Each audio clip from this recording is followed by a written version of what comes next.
Hello guys, welcome to my video. I'm Amara Sayed, and since it's Women History Month, I'll be talking about a famous American woman in this video. I'll also be drawing a portrait of this famous woman side by side as I talk about her, so let's get right into it. Now you may ask who this famous American woman is, right?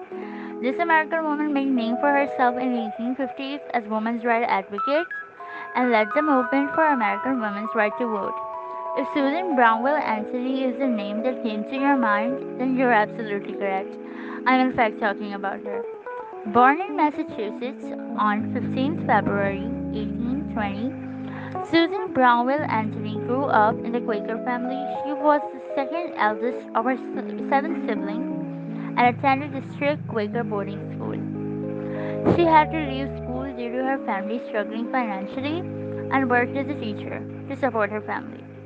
Though only a manager at a cotton factory, Susan Anthony's father used to encourage all of his children to be determined and self-reliant. At a young age of 17, Anthony became an activist and started collecting petitions for various civil rights causes. She was particularly interested in the anti-slavery society. She played a role in the abolitionist movement and made a name for herself as a women's rights activist. In 1851, she was introduced to Elizabeth Cady Stanton, who was a leading figure fighting for women's rights. She was also one of the organizers of the Seneca Falls Convention, also known as the First Women's Rights Convention, held in 1848. In this convention, she presented an important document called the Declaration of Sentiments, in which she argued that women should be allowed to vote. Susan B. Anthony became friends and co-workers with Elizabeth Cady Stanton. Together, they set up the Women's Loyal National League in 1863, which was the first national women political organization in the United States. The campaign's aim was to abolish slavery. In 1868, both of them started publishing a weekly newspaper called The Revolution.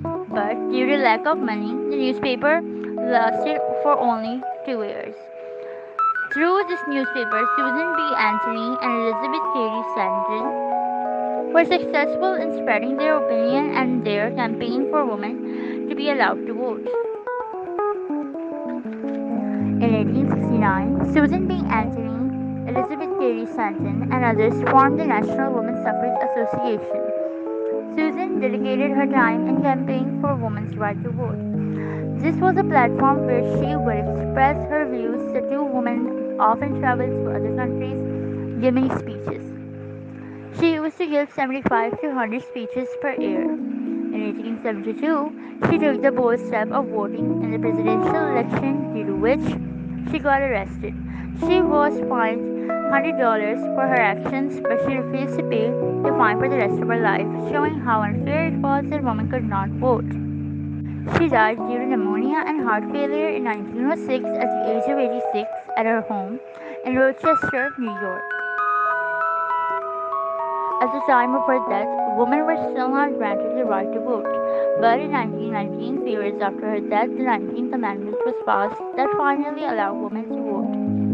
This amendment is widely known as Susan Brownell Anthony Amendment. Her efforts were widely celebrated, and in 1936, the U.S. Post Office issued its first postage stamp honoring Susan B. Anthony, and in 1979, she became the first American woman to have her portrait appear on U.S. money.